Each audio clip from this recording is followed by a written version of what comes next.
Hello friends, स्वागत है आपका एक बार फिर से doctor Dhirendra Pawar botany class YouTube channel में। और आज का हमारा जो टॉपिक रहेगा वो टॉपिक रहेगा बीएससी सेकेंड ईयर के टैक्सोनॉमी पेपर का।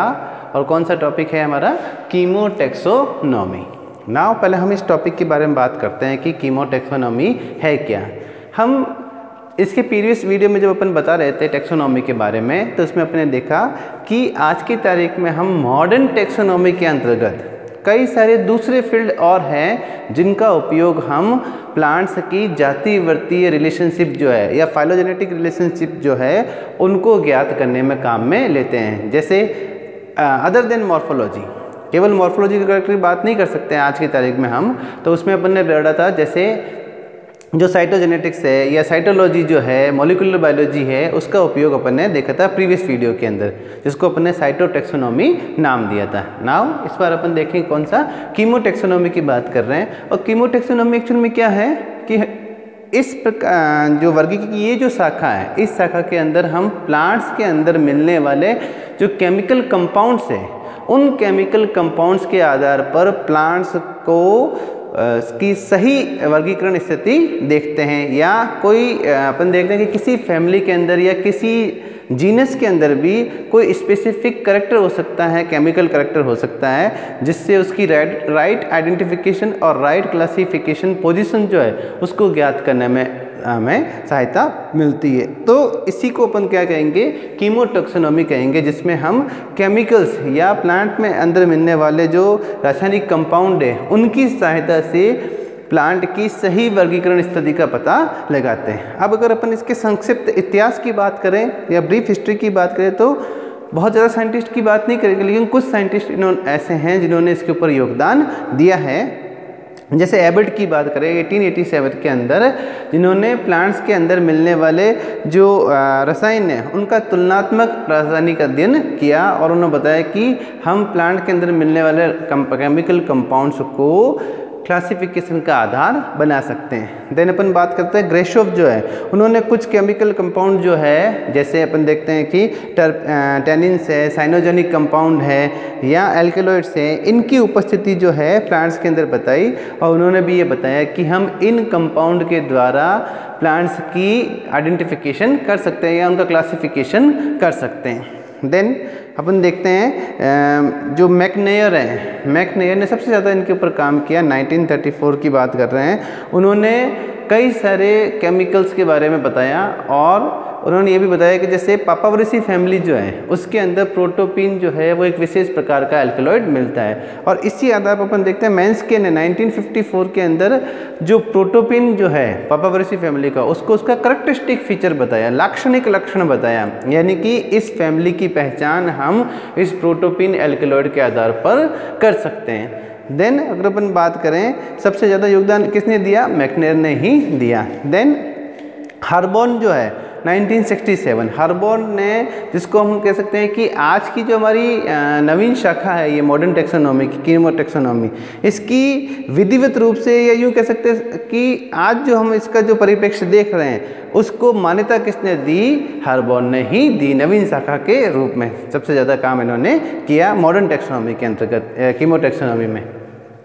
तो ये कुछ साइंटिस्ट ऐसे हैं जिन्होंने इनकी कीमोटैक्सोनॉमी के ऊपर योगदान दिया और ये बताया कि हम प्लांट्स के अंदर मिलने वाले केमिकल्स को भी क्लासिफिकेशन का आधार बना सकते हैं। अब कौन कौन से ऐसे केमिकल्स हैं जिनका हम उपयोग कर सकते हैं या जिनको हम क्लासिफिकेशन के रूप में क्लासिफिकेशन की जो की है उस की के रूप में काम में ले सकते हैं। जैसे अपन देखते हैं कि प्लांट्स के अंदर कई सारे केमिकल्स मिलते हैं, जैसे एल्कलॉइड्स है, टेनिन्स है, कैरोटीनॉइड्स है, टर्पिनॉइड्स है या पॉलीसेकेराइड्स है, फ्लेविनॉइड्स है, अमीनो एसिड है, बीटालिन्स है। ये कुछ ऐसे केमिकल हैं जिन केमिकल का उपयोग हम प्लांट के क्लासिफिकेशन में कर सकते हैं। जैसे अगर अपन एक एग्जांपल ले कि जो जगलेंडेल्स है, जगलेंडेल्स क्या है? एक ऑर्डर है, गण है, ठीक है ना। और जगलेंडेल्स के सदस्यों के अंदर एरोमेटिक जो स्मेल मिलती है, एरोमेटिक जो सुगंध मिलती है वो पाया जाना। इसी तरह से फैगेल्स गण जो है उसमें किसी प्रकार का एरोमेटिक्स गुण नहीं पाया जाना। देखो बिल्कुल करेक्टरिस्टिक फीचर हो गया। कैसा कि जो जगलेंडर्स है उसके सभी सदस्यों के अंदर, ये जितनी फैमिली है उन सभी के अंदर क्या मिलता है करेक्टरिस्टिक फीचर, एरोमेटिक वाष्पशील गंध मिलना। इसी तरह से दूसरा एग्जांपल बताया अपन ने फैगल्स के अंदर, जिसमें किसी प्रकार की गंध नहीं होती है, गंध रहित होते हैं उसकी उपस्थिति। या अगर अपन देखें कि कैरियोफिलेल्स जो है उसके पादप उत्पाद जो हैं कैरियोफिलेल्स के सदस्यों के अंदर, उनके अंदर एंथोसाइनिन ना होकर बीटालिन्स की उपस्थिति। कैरियोफिलेल्स के अंदर क्या मिलेंगे, एंथोसाइनिन नहीं होकर बीटालिन्स की उपस्थिति। इसी तरह से गण पॉलीगोनल्स जो है उसमें बीटालिन्स के स्थान पर क्या मिलता है, एंथोसाइनिन मिलता है। इसी तरह से सोलोनेसी कुल के कुछ सदस्य हैं जैसे निकोशियाना है या डेतुरा के अंदर, इनमें एल्कलॉइड की उपस्थिति, और सेपिंडेसी कुल के अंदर टेनिन्स की उपस्थिति। तो ये कुछ ऐसे लक्षण हैं, करेक्टरिस्टिक फीचर है जिससे हम इन गण की पहचान कर सकते हैं, इन ऑर्डर की पहचान कर सकते हैं। तो इसको हम कैटेगराइज कैसे कर सकते हैं कि कौन कौन से केमिकल्स जो है अपन काम में लेते हैं। तो अपन देखते हैं कि एक तो मैक्रोमोलिक्यूल्स है, प्लांट के अंदर सामान्य मिलने वाले मैक्रो मॉलिक्यूल्स। कौन कौन से मैक्रो मॉलिक्यूल्स के अंदर, उसको भी अपन दो भागों में बांट सकते हैं, एक तो सीमेंटोइड और एक नॉन सीमेंटोइड। सीमेंटोइड जो कि आनुवंशिक के रूप में काम में आते हैं, जैसे डीएनए है, आरएनए है या प्रोटीन अणु हैं, ठीक है ना। इसी तरह से नॉन सीमेंटोइड की बात करते हैं मैक्रो मॉलिक्यूल्स के अंदर, जैसे अपन देखते हैं कि स्टार्च है, सुक्रोज है, सेलुलोज है, ये सभी क्या है मैक्रो मॉलिक्यूल्स हैं। और इनकी विशिष्ट प्रकार के फॉर्म जो है या इनकी उपस्थिति से हम या इनका अध्ययन कर कर, जैसे आज के तो अपन देखते हैं मॉडर्न टैक्सोनॉमी मॉलिक्यूलर बायोलॉजी में अपन ने देखा था कि डीएनए और आरएनए के द्वारा भी हम सीधे ही किसी प्लांट की डायरेक्ट आइडेंटिफिकेशन कर सकते हैं। इसी तरह से अगर अपन देखें कि जो प्लांट के अंदर मिलने वाले सेकेंडरी मेटाबोलाइट्स है, प्राइमरी मेटाबोलाइट्स नहीं, सेकेंडरी मेटाबोलाइट्स जो प्लांट के उप उत्पाद होते हैं, वो भी उनका करेक्टरिस्टिक फीचर्स हो सकता है। जैसे सेकेंडरी मेटाबोलाइट्स कौन सी होते हैं, अभी अपन ने बताया था, जैसे एल्कलॉइड्स है, ग्लूकेनॉइड्स है, फ्लेविनोल्स है, टर्पिन्स है, फिनोलिक यौगिक है, ये सभी क्या कहलाएंगे, इसके सेकेंडरी मेटाबोलाइट्स कहेंगे। तो हम टैक्सोनॉमी को कीमो टैक्सोनॉमी में इन सब का एक एक करके एग्जाम्पल लेंगे और इनको डिटेल में समझने की कोशिश करेंगे विद एग्जाम्पल। जैसे सबसे पहले अपन लेते हैं टेनिन्स की।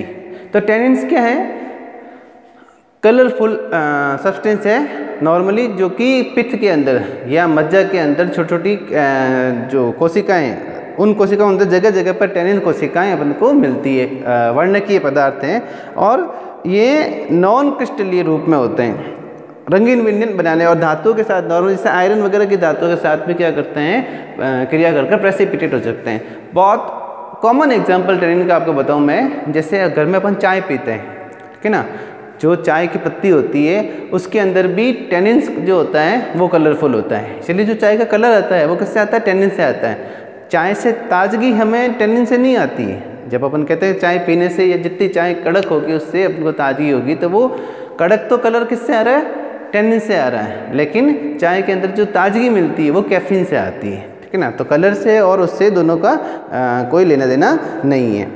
तो यहाँ अपन बात कर रहे हैं टेनिन्स की बात कर रहे हैं। कई सारे फैमिली जैसी है, प्लांट फैमिली जैसी है जिसके अंदर टेनिन्स मिलता है और इसके आधार पर इन फैमिलीज की पहचान कर सकते हैं या इनको सॉर्टेड कर सकते हैं। जब अपन बिल्कुल अननोन फील्ड के अंदर जाते हैं और वहाँ हमें कुछ प्लांट मिलता है जिसमें टेनिन्स मिल रहा है, तो हम अनुमान लगा सकते हैं कि जिन जिन फैमिली के अंदर टेनिन्स मिलता है ये उनमें से किसी एक का प्लांट हो सकता है। जैसे एग्जांपल लेते हैं एनाकार्डियेसी, लॉरेसी, केजुएनेसी, लाइरेसी, मेलियेसी, मैग्नोलियेसी, मोरेसी, मिर्टेसी, ऑक्जिलेसी, पॉलीगोनेसी, पुनिकेसी, सेपोटेसी, सेपिंडेसी, राइजोफोरेसी, टीलियेसी और विंट्रेसी। ये कुछ कुल ऐसे हैं जिनके अंदर टेनिन मिलता है।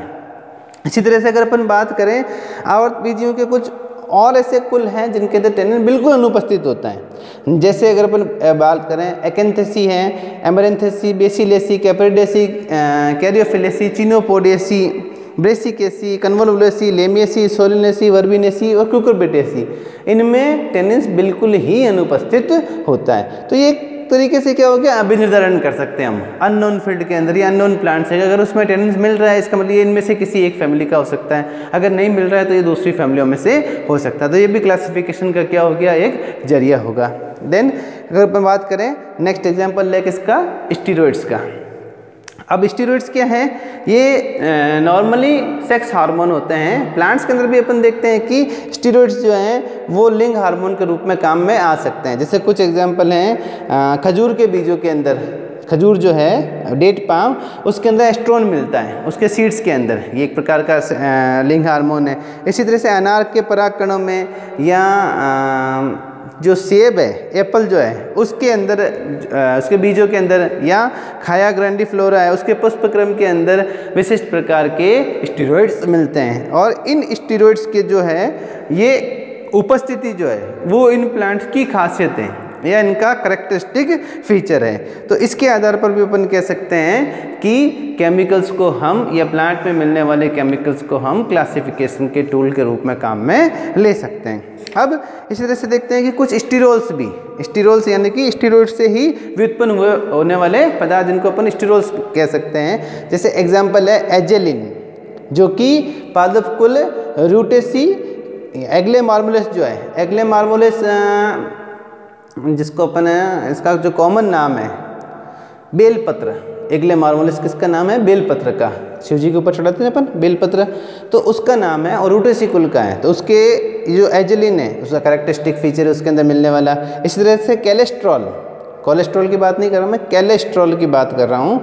तो कैलेस्ट्रॉल जो है कैलेट्रोपिस जाइजेंसिया जो है उसके अंदर मिलता है। कोलेस्ट्रॉल जो है वो सोलेनम ट्यूबरोसम यानी कि आलू के अंदर, या डायोस्कोरिया के अंदर, रतालू जो है डायोस्कोरिया के अंदर, या फिनिक्स के अंदर, पामी का पामी फैमिली का ये एक जीनस है। तो इनमें ये अपन देखते हैं कि अधिक मात्रा में मिलता है और करेक्टरिस्टिक फीचर है। इसी तरह से एर्गेस्टेरोल जो है वो यूफोर्बिएसी के अंदर, या सिट्रस जो है उसके अंदर, या पोएसी फैमिली के कुछ सदस्यों के अंदर ये करेक्टरिस्टिक फीचर है। तो अपन कह सकते हैं कि स्टेरॉल्स जो है या स्टेरॉइड्स जो हैं उनका भी उपयोग हम कर सकते हैं प्लांट क्लासिफिकेशन के अंदर।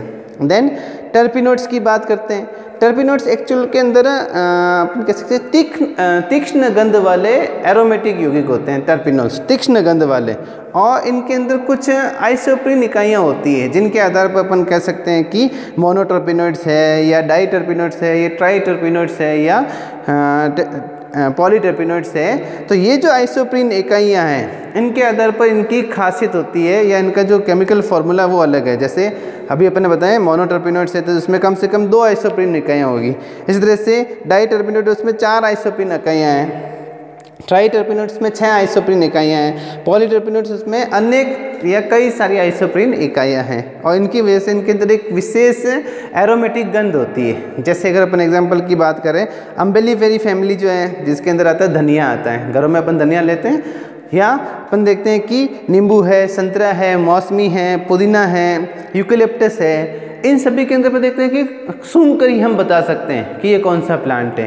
क्यों? क्योंकि इसमें तीक्ष्ण गंध वाली एक एरोमेटिक गंध होती है। जैसे पुदीना है सूंघ के पहचान सकते हैं, यूकेलिप्टस है सूंघ के पहचान सकते हैं, अम्बेलिफेरी है धनिया उसको सूंघ के पहचान सकते हैं। इसी तरह से नींबू है, संतरा है, मौसमी है, इन सब को हम सूंघ कर पहचान सकते हैं। तो ये जो टर्पिन्स है, टर्पिनोइड्स है, इन टर्पिनोइड्स का भी केमिस्ट्री टेक्सोनॉमी के अंतर्गत उपयोग किया गया है ताकि प्लांट को हम आइडेंटिफाई कर सकें या उनको क्लासिफिकेशन कर सकें, राइट क्लासिफिकेशन पोजीशन उनकी रख सकें। ठीक है। देन अपन बात कर रहे हैं जैसे सिट्रस है, सिट्रस की अनेक किस्में जो हैं, कृषि किस्में जो हैं, उन कृषि किस्मों के आइडेंटिफिकेशन के लिए भी, क्योंकि अपन देख रहे हैं कि सिट्रस की कई सारी वैरायटीज़ है, उन वैरायटीज़ की आइडेंटिफिकेशन के लिए इन टर्पिनोइड्स का उपयोग किया गया है। इसी तरह से अपन देखते हैं कि एस्ट्रेसी फैमिली जो है उसके अंदर एम्ब्रोसिया और आइवा और जेंथियम, इन तीनों को ट्राइब हेलियंथी से हटा दिया गया है। किसके आधार पर? टर्पिनोइड्स के आधार पर। पहले इन सबको किस में रखा गया था? एस्ट्रेसी कुल के अंदर रखा गया था, लेकिन अब इनको हटा दिया गया है। देन नेक्स्ट एग्जांपल लेते हैं अपन किसका? फ्लेवेनॉइड्स का। टर्पिनोइड्स के बाद में टेनिन्स हो गया, स्टेरॉइड हो गया, टर्पिनोइड्स हो गया। देन फ्लेवेनॉइड्स की बात करें कि फ्लेवेनॉइड्स क्या है। अब फ्लेवेनॉइड्स जो है वो एक प्रकार के फिनोलिक यौगिक है जिनमें फिनोल रिंग पाई जाती है, साथ में हाइड्रोक्सिल समूह जिसमें उपस्थित होता है। और इन फ्लेविनोल्स जो है या जिनको अपन फ्लेविनॉइड्स बोलते हैं, इनमें फ्लेविनोन्स हो सकते हैं, या आइसोफ्लेविनोन्स या आइसोफ्लेविनोइड्स, फ्लेविनोल्स या एंथोसाइनिडीन, चाल्कोस, आरोन्स, फ्लैकोनिल्स, इनमें से कोई भी कंपाउंड हो सकता है जिनको अपन सम्मिलित रूप से क्या बोलते हैं, फ्लेविनोइड्स बोलते हैं। मूल क्या है, इसके अंदर एक फिनोल रिंग होती है और साथ में OH समूह होता है। तो कई प्रकार के फ्लेविनोइड्स जो है वो विशिष्ट फैमिलियों की क्या हो सकती है, करैक्टरिस्टिक फीचर हो सकता है। जैसे एग्जाम्पल लेते हैं अपन, कॉनक्रिस्ट और तख्ताजन्य, दोनों ही मेन फेमस बॉटनिस्ट हैं। तख्ताजन का तो अपन देखते हैं क्लासिफिकेशन भी पढ़ते हैं। तो कॉनक्रिस्ट और तख्ताजन जो है उन्होंने जगलेंडेल्स को वर्ग हेमामिलिडी में रखा। जगलेंडेल्स जो है उस गण को वर्ग हेमामिलिडी में रखा, लेकिन थॉर्ने ने जो है जगलेंडेसी को रूटेल्स के अंतर्गत रखा। किसमें, रूटेल्स के अंतर्गत। अब थॉर्ने भी क्या है, नॉन बॉटनिस्ट है, काफ़ी फेमस बॉटनिस्ट हैं। देन जब इनके अंदर डिटेल अध्ययन किया गया तो जगलेंडेल्स जो है उसमें एक प्रकार का फ्लेवेनोइड्स जो है कौन सा है, एस मिथोक्साइलेटेड फ्लेवेनोल्स, एस मिथोक्साइलेटेड फ्लेवेनोल्स, इसकी उपस्थिति जो है वो हेमामिलिडी गण जो है उससे ज़्यादा नज़दीकता दर्शाता है। इसके आधार पर शुरू में जो तख्ताजन ने रखा था इसको हेमामिलिडी के अंतर्गत, वो राइट पोजीशन थी, यानी कि हम एक केमिकल आधार पर हमने कहा कि इसकी राइट पोजीशन अपन ने देखी कि किसके अंतर्गत रहेगा, हेमामिलिडी के अंतर्गत ही रहेगा। इसी तरह से अपन देखते हैं कि फेबेसी जो है उसके कुछ सदस्यों में फिनाइलेटेड फ्लेवेनोइड्स की उपस्थिति है, और थॉर्ने के अनुसार इनका सह संबंध किससे हैं, इसके आधार पर रूटेसी कुल से होना चाहिए, क्योंकि उनके अंदर भी इस प्रकार के फ्लेवेनोइड्स मिलते हैं। इसी तरह से अपन देखें एरिकेसी और पोएसी, इन दोनों के कुछ पादप सदस्य ऐसे हैं, जैसे एग्जाम्पल है ट्राइसिन और ल्यूटिन, पादप सदस्यों में ट्राइसिन और ल्यूटिन जो है वो विशेष प्रकार के फ्लेविनोइड्स की उपस्थिति के आधार पर इन दोनों कुलों को नज़दीक रख सकते हैं, या इन दोनों के अंदर स्पष्ट रूप से बंधुता या एफिनिटी होनी चाहिए। किसके आधार पर उन्होंने देखा, ट्राइसिन और ल्यूटिन के आधार पर, किसमें, एरिकेसी और पोएसी के अंदर। इसी तरह से अपन देखते हैं कि साइटिडिन और गॉसिपिटिन, इसके आधार पर किसने, साइनिटिन और गॉसिपिटिन, इन दोनों के आधार पर स्टिरकोलिसी और मालवेसी, क्योंकि ये दोनों के लाक्षणिक कैरेक्टर हैं, लेकिन दोनों ही जो है वो क्या है, एक प्रकार के फ्लेविनोइड्स हैं। तो इनके आधार पर ये कह सकते हैं कि ये दोनों फैमिली जो है वो निकट संबंधी होनी चाहिए, या दोनों में घनिष्ठ संबंध होना चाहिए। तो ये तो हुआ कौन सा, फ्लेविनोइड्स के आधार पर। देन अपन देखते हैं सल्फर कंपाउंड के आधार पर। बहुत कॉमन एग्जाम्पल अपन घरों में देखते हैं, जैसे प्याज है या जो ये लहसुन है, इस दोनों के अंदर अपन देखते हैं कि एक तीखी गंध होती है, और वो तीखी गंध किसकी है, सल्फर की। और ये सल्फर की जो गंध है या सल्फर के जो कंपाउंड है, इन सल्फर के कंपाउंड्स के आधार पर भी अपन क्या कर सकते हैं, प्लांट का फाइलोजेनेटिक रिलेशनशिप निकाल सकते हैं, या उनकी राइट क्लासिफिकेशन पोजीशन रख सकते हैं।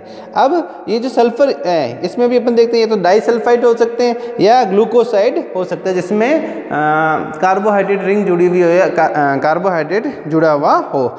तो एग्जाम्पल लेते हैं, जैसे प्याज और लहसुन, इन दोनों को साथ में रखा गया है डाइसल्फाइड की उपस्थिति के आधार पर। इसी तरह से अपन देखते हैं ग्लूकोसाइलेटेड जो कंपाउंड्स है, जैसे थायोग्लूकोसाइड्स है या आइसोथायोसाइनेट्स है, इनके आधार पर अपन देखते हैं कि ब्रेसिकेसी, कैपेडेसी, टोविरियसी और मोरिंगेसी, इन चारों फैमिलीज़ के अंदर घनिष्ठ संबंध पाया गया, या इनके बीच में नज़दीकता पाई गई, क्योंकि ये जो तीखे कंपाउंड है इन सभी कुलों के अंदर मिलते हैं, सल्फर युक्त कंपाउंड मिलते हैं। देन अपन देखते हैं कि जो कैपेडेसी गण है उसको कैपेडल्स में रखा गया है, या ये ब्रेसिकेसी और कैपेडेसी दोनों को किस में रखा गया है, कैपेडल्स गण के अंदर रखा गया है। किसके आधार पर, सल्फर कंपाउंड के आधार पर रखा गया है। देन एल्कलॉइड्स की बात करें, हेट्रोजिनस नाइट्रोजन सार युक्त चक्रीय रिंग जिसके अंदर मिलती है उसको अपन क्या बोलेंगे, एल्कलॉइड्स बोलेंगे। और इन एल्कलॉइड्स की जो खासियत है उनके आधार पर कई सारे प्लांट को अपन ने क्या किया है, क्लासिफिकेशन किया है उनका, या राइट क्लासिफिकेशन पोजीशन प्राप्त की है। जैसे एग्जांपल ले अपन ने शुरू में बताया था कि पेपावरेसी कुल जो है, उस पेपावरेसी कुल के अंदर प्रोटोपिन जो है वो उसका करैक्टरिस्टिक फीचर है। लेकिन ये प्रोटोपिन जो है वो कुल फ्यूमिनेसी में भी पाया जाता है।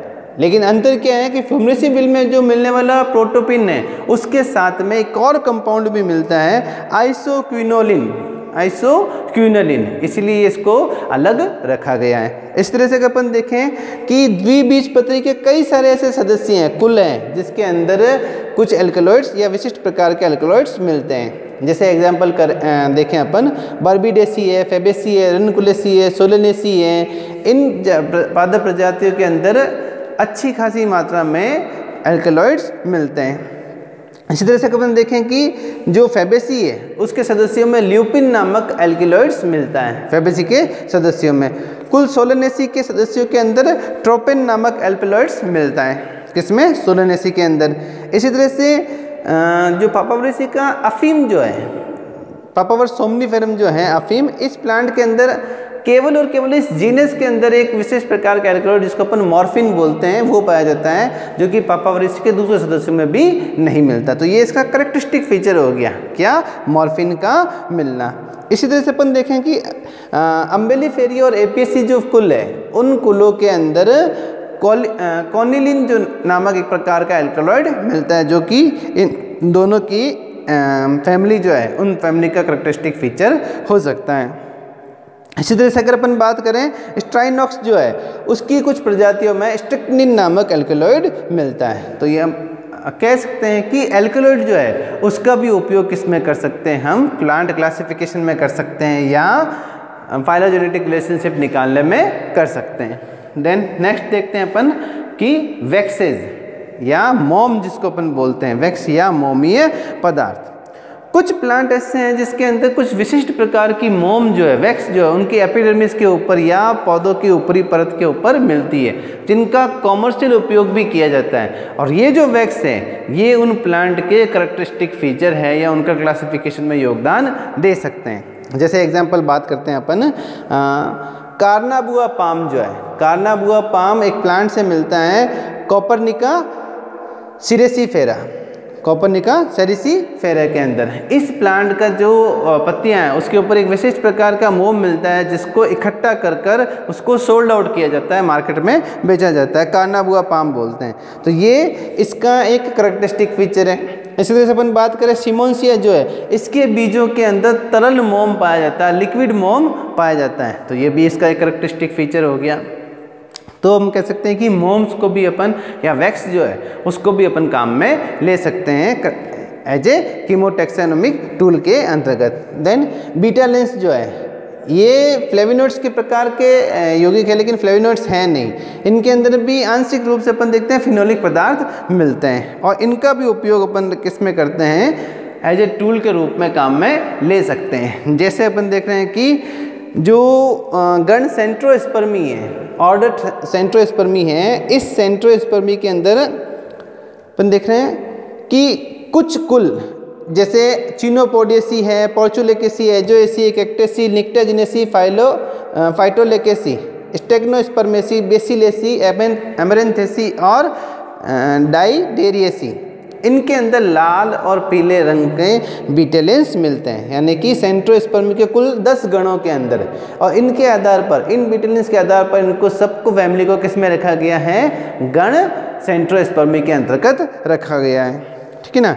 इसी तरह से अपन देख रहे हैं कि मोनोजेनेसी और कैलियोफिलेसी के अंदर ये बीटेलेंस नहीं मिलते हैं, तो इनको गण सेंट्रोस्पर्मी से अलग किया गया है, ठीक है ना। देन इसी तरह से देखते हैं इरिडोइड्स। इरिडोइड्स भी क्या है? एक प्रकार के मोनोटर्पिनोइड साइक्लोपेंटेनोइड प्रकार के यौगिक हैं जो कई सारे प्लांट्स के अंदर मिलते हैं। पादपों के करीब कुल 50 कुलों में इनको अभी तक खोजा गया है, जिनमें से अपन देखते हैं कि जो रूबिएसी के सदस्य हैं उनके अंदर विशिष्ट प्रकार का एरियोइड्स पाया जाता है। जैसे एग्जाम्पल लें अपन